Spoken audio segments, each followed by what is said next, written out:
हजरात गिरामी, आज मैं आपको एक खुली हुई हकीकत बता रहा हूँ, एक वाज़ेह हकीकत बता रहा हूँ कि आज आप पूरे मुल्क हिंदुस्तान में जितनी भी हमारी रियासतें हैं उन तमाम रियासतों का आप दौरा कीजिए। नहीं कर सकते तो कम अज कम हमारी रियासतें कर्नाटका ही का आप दौरा कीजिए। वो भी नहीं कर सकते तो कम से कम जिस शहर में हम आबाद हैं, शहर बैंगलोर, आप शहर बैंगलोर के तूल अर्ज में जाएं और देखें जहाँ कहीं भी वक्फ के इदारे कायम हैं, वक्फ के तहत आने वाली कमेटियां कायम हैं, वो अपने मातहत आने वाली जो वक्फ की जायदादें हैं उसमें आज खुले तौर पर मनमानियां करती हुई आपको नजर आएंगी। वक्फ क्या है? ये औकात जिसे हम कहते हैं, वक्फ की अमलाक, वक्फ की जायदाद जिसे हम कहते हैं, ये दर हकीकत अल्लाह की अमानत है तो हमारे पास मौजूद है। लेकिन इन मुहाफिजों ने, इन अमानतदारों ने ये समझ लिया है कि हम इसके सिर्फ अमीन नहीं हैं, हम इसके सिर्फ मुहाफिज नहीं हैं, बल्कि हम तो इसके मालिक हैं और आए दिन जो चाहे वक्फ की अमलाक और वक्फ की जायदादों में मनमानी कर रहे हैं। ये उसूल आप याद रखिए, उसूल ये है कि वक्फ को नुकसान पहुंचाना दर हकीकत वक्फ को नुकसान पहुंचाना नहीं है, कौम मुस्लिम को नुकसान पहुंचाना है। ये उसूल आप याद रखिए जिंदगी भर। किसी वक्फ की जायदाद को नुकसान पहुंचाना सिर्फ उस जायदाद को नुकसान पहुंचाना नहीं, पूरी उम्मत मुस्लिमा को नुकसान पहुंचाना है। और आज ये दिन के उजाले में हो रहा है।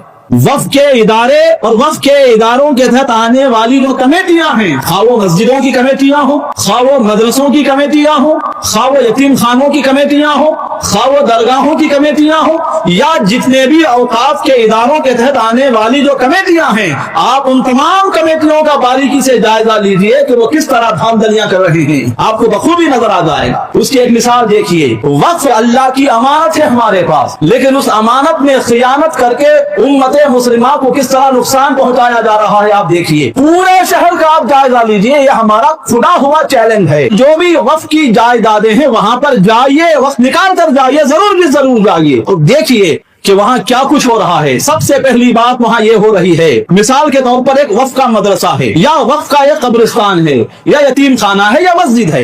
इन इदारों के तहत आने वाले जितने मकानात हैं, जितने घर हैं, वक्फ की अमलाक में बनी हुई जितनी दुकानें हैं, जितने कॉम्प्लेक्स और प्लाजे मौजूद हैं, आप जाइए और बगौर देखिए ये कमेटियां क्या कर रही हैं, आपको पता चलेगा। खा वो किसी भी इदारे की कमेटी वाले हों, मस्जिद हो, मदरसा हो, यतीम खाना हो, या कब्रिस्तान हो, किसी भी इदारे की कमेटी हो, अक्सर बेशतर आप यही पाएंगे कि मिसाल के तौर पर एक इदारे के तहत दुकान या एक इदारे के तहत वक्फ का कोई घर है जो कमेटी के अफराद हैं, हालांकि वो अमीन है, मुहाफिज है, उसकी हिफाजत करना उनकी जिम्मेदारी, लेकिन उल्टा क्या हो रहा है? पहली बात या तो ये हो रही है कि खुद कमेटी वाले उस दुकान पर या उस मकान पर नाजायज कब्जा करके बैठे हैं, बरसों से उस घर में रह रहे हैं, बरसों से उस दुकान में कारोबार करते हैं, और बराए नाम भी मस्जिद को कोई किराया या मदरसे को या कब्रिस्तान को कोई किराया नहीं दे रहे हैं।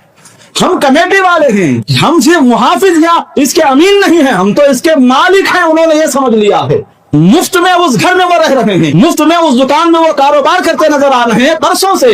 या दूसरी बात ये हो रही है, किराया दे भी रहे हैं तो फकत बराए नाम किराया दे रहे हैं, नाम का किराया। तीसरी बात देखिए, या तो वो खुद काबिज नहीं है बल्कि अपने करीबी रिश्तेदारों को बराए नाम किराए पर, मुख्तसर मामूली किराए पर वो मकान या वो दुकान दे चुके हैं। मस्जिद को कितना नुकसान हो रहा है? उस महल्ले या उस इलाके के मुताबिक जो किराया वसूल किया जाना चाहिए था, फकत इसलिए वसूल नहीं किया जा रहा है कि ये मेरा रिश्तेदार है, ये मेरी जान पहचान का आदमी है, और उसे बराए नाम किराए पर बरसों से दुकान, मकान, प्लाजे, कॉम्प्लेक्स किराए पर दे चुके हैं। चौथी बात या तो यह हो रही है, कमेटी वालों से किसी ने किराए पर मकान लिया, मस्जिद का मकान, मदरसे का मकान, कब्रिस्तान के तहत आने वाला मकान, या यतीम खाने की प्रॉपर्टी में वक्फ के तहत आने वाला जो मकान या दुकान है, एक दूसरा आदमी आकर कमेटी वालों से किराए पर लेता है।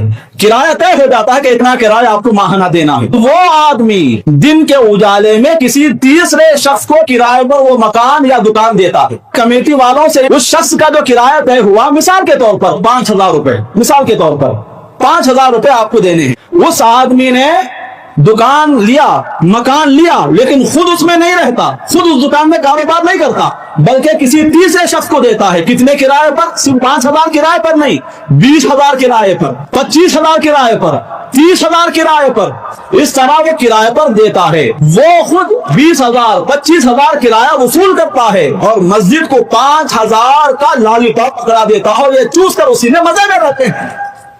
और ऐसा नहीं है कि कमेटी वालों को, मदरसे की कमेटी वाले, मस्जिद की या दरगाहों की या कब्रिस्तानों की कमेटी वालों को इस बारे में पता नहीं है, नहीं, उनको सब मालूम होता है, सब पता रहता है, लेकिन उसके बावजूद चूंकि वो उनका अपना मकान नहीं है, चूंकि वो उनकी अपनी दुकान नहीं है और वो सामने वाला इनकी जान पहचान वाला है, सामने वाला असर और रसूख रखने वाला है, सामने वाला इनका रिश्तेदार है, ये सोच कर वो देख कर भी अनदेखी से काम लेते हैं। नुकसान किसका हो रहा है? वक्फ तो इसलिए किया गया था कि सारी कौम का फायदा हो, लेकिन आप कमेटी वालों ने क्या किया? एक मखसूस शख्स को फायदा पहुंचाया। वो भी कैसा फायदा? आप फकत 5,000 ले रहे हैं, जो अल्लाह की अमानत है आपके पास, उसे आप उस आदमी के हवाले करके 20, 25,000, 30,000 किराया खाने की खुली छूट दे चुके हैं। नुकसान किसका हो रहा है? वक्फ के इदारे का नुकसान हो रहा है। अगर बराह रास्त उस 20,000, 30,000, 25,000 किराया देने वाले से आप डील किए होते, आप अग्रीमेंट किए होते,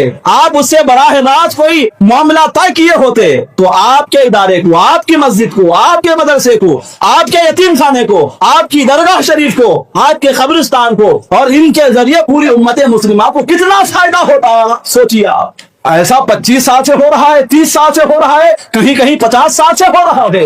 वक्फ के इदारे और वक्फ के इदारों के तहत आने वाली कमेटियां औकाफ में इस तरह नाजायज मामलात करके उम्मत मुस्लिमा की तामीर और तरक्की का जनाजा उठाने में बराबर के शरीक हो रही है। याद रखिए, आज अगर कौम मुस्लिम की तबाही हो रही है, कौम मुस्लिम की इज्जतों और तरक्कियों का अगर कत्ले आम हो रहा है, तो उस कत्ले आम में आप कमेटी वालों के हाथ भी रंगे हुए हैं।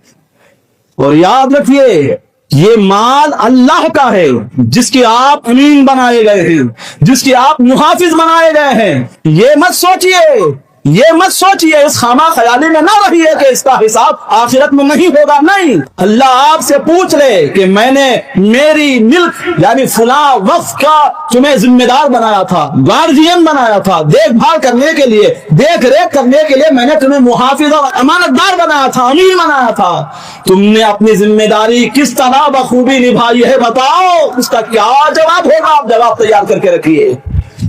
नहीं कर सकते आप, अगर बहुस्नो खूबी इस जिम्मेदारी को अंजाम नहीं दे सकते, तो फिर क्यों आप उस कुर्सी पर बैठे हुए हैं? उतर जाइए।